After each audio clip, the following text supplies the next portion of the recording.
What is good? What is good? 2 minutes in the box with Gordo, May 8th, 2025. Today, we're going to recap last night's games, tonight's games, and the latest news rumors, the daily grind of it all. 2 minutes in the box with Gordo. Let's get started. First off, let's talk about Toronto and Florida. The Florida Panthers and Toronto Maple Leafs. Toronto's got the 2-0 series lead. And I'll tell you, there was a lot of suspicion and questionable calls made by the referees last night. And given Evan Rodriguez, who was injured on a play, and calling it an embellishment. What the hell is this? This is terrible. I mean, 2-0 series lead. The Florida Panthers, like I was watching that game on ESPN, and I believe Steve Levy muttered saying that right after the Tkachuk interview, he muttered saying, quote, Matthew Tkachuk is still injured. He's playing like he's hurt. He muttered it. And then Mark Messier goes, 100% agreed. He looks injured still. Yeah.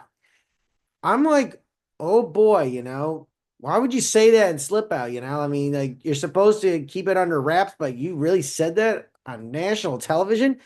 Telling that one of our players is injured. That is not cool, man. That is not cool. And yeah, looking at all this up, yeah. So Sasha Barkov got the first goal. He's got the whole thing started off in the power play, and then Max Pacioretty comes in there about 8 minutes later, ties the game up with his second of the postseason and a power play goal. And then Brad Marchand comes in there 15 seconds later, gets the 2-1 lead. And Brad Marchand, to me, guys, he has been one of the most effective players. Boy, if I were Bill Zito and I'm like, I would love to keep this guy around. I'd like to keep Bennett too and Ekblad. But let's see what happens, but are they doing this so, they won't like the trade, that whole trade with that Brad Marchand. I got a feeling that they're trying not to go deep in the playoffs this time around. I want them to win. I got them winning the Stanley Cup.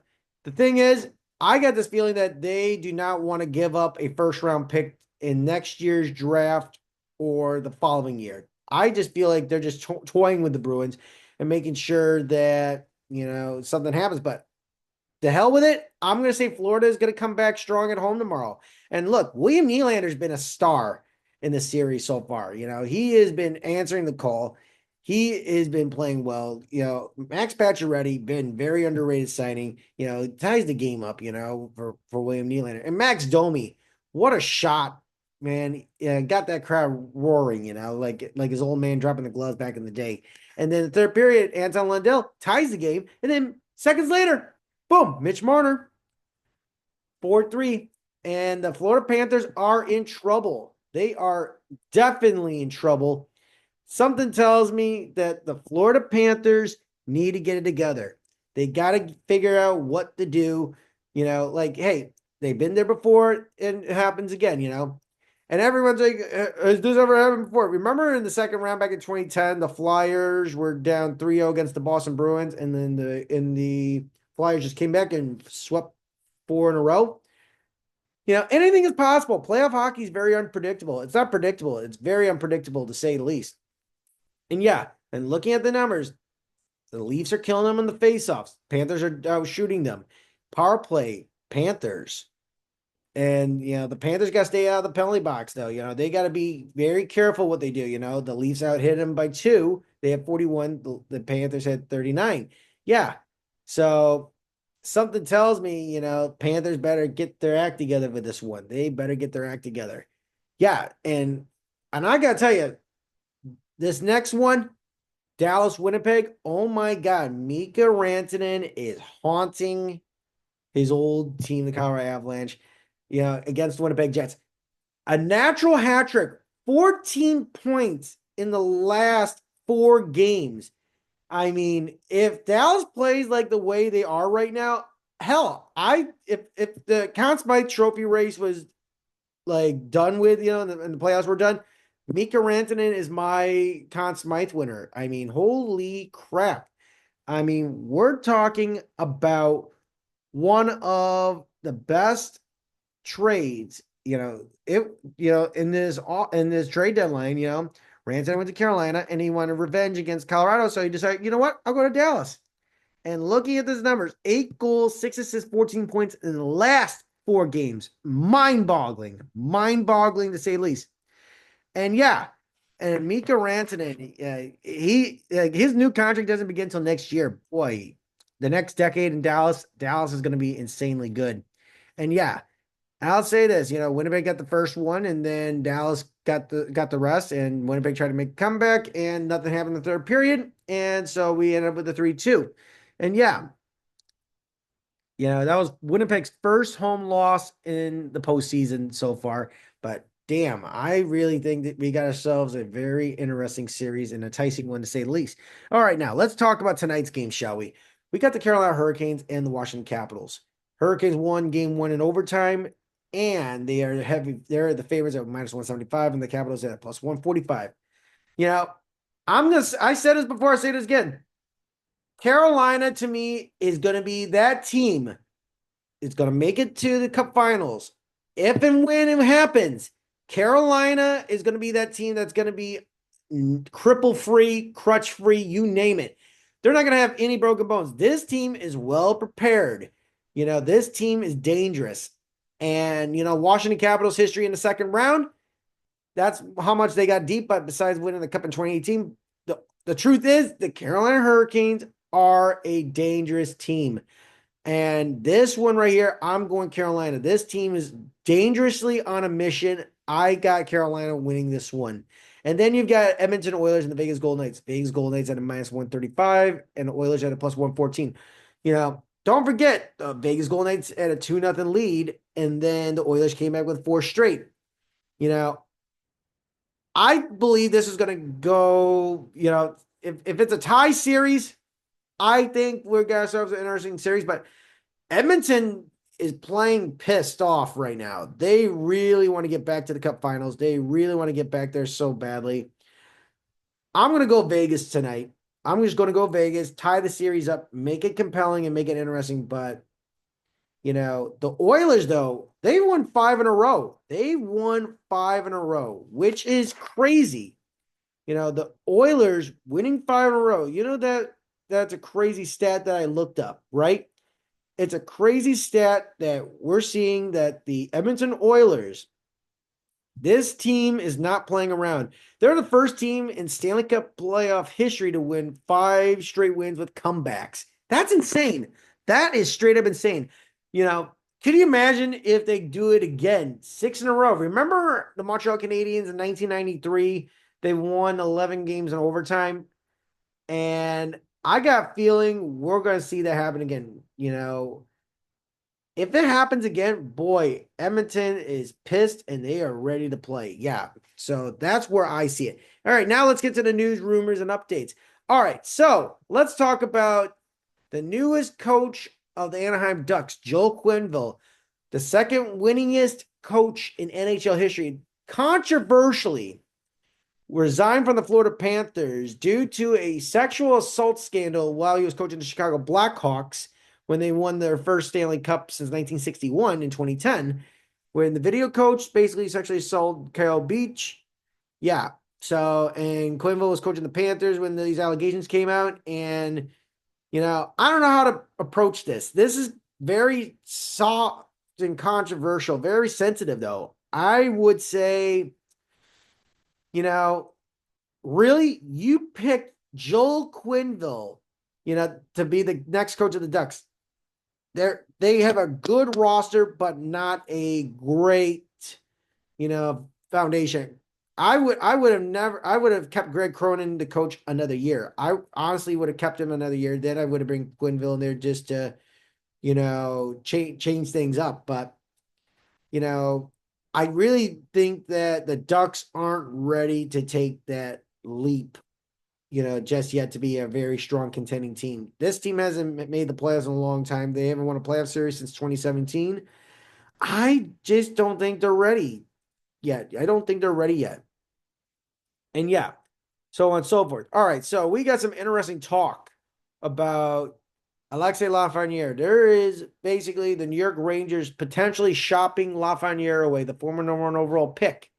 Something is in the air. I really think If I were the Rangers, the Rangers are a terrible team when it comes to like, developing players, and they always go out and buy the free agents and build the rosters that way. But I really think Lafreniere like deserves a fresh start.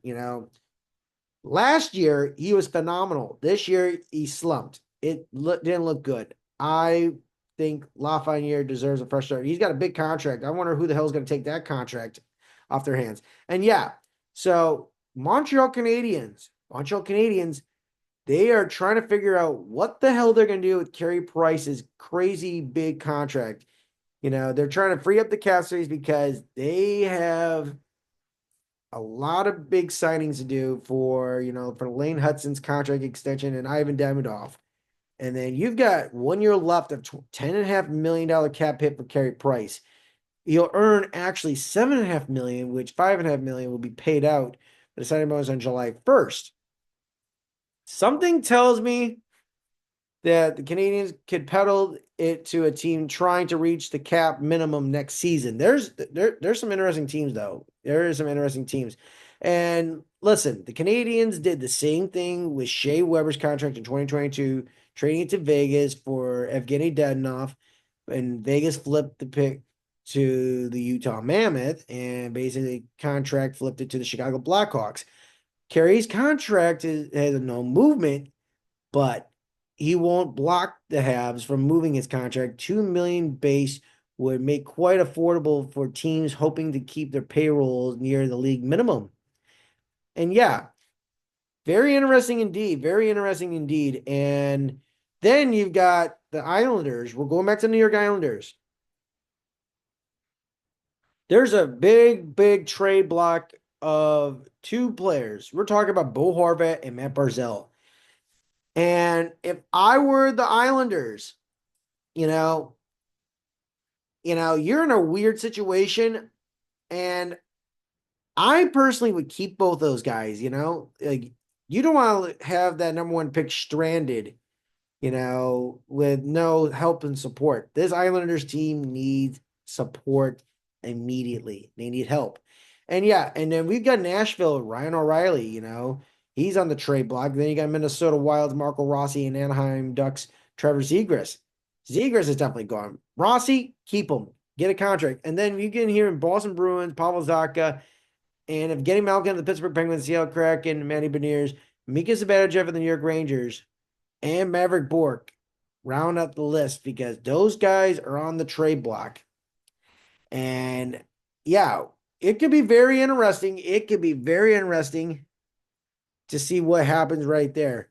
And then, but Zegras, for Anaheim, I will personally, I would trade him, but the injuries are very concerned. But I would be very cautious. Let's just see how he is, and then get a draft pick in return. And yeah, and I'll tell you, like going with this Lafreniere thing, I think you know, we would wait until next season. Not during this offseason, the next season. Let's see how he does with Mike Sullivan. And yeah, we got the whole, Kreider, would be likely moving, be cost cutting, this summer.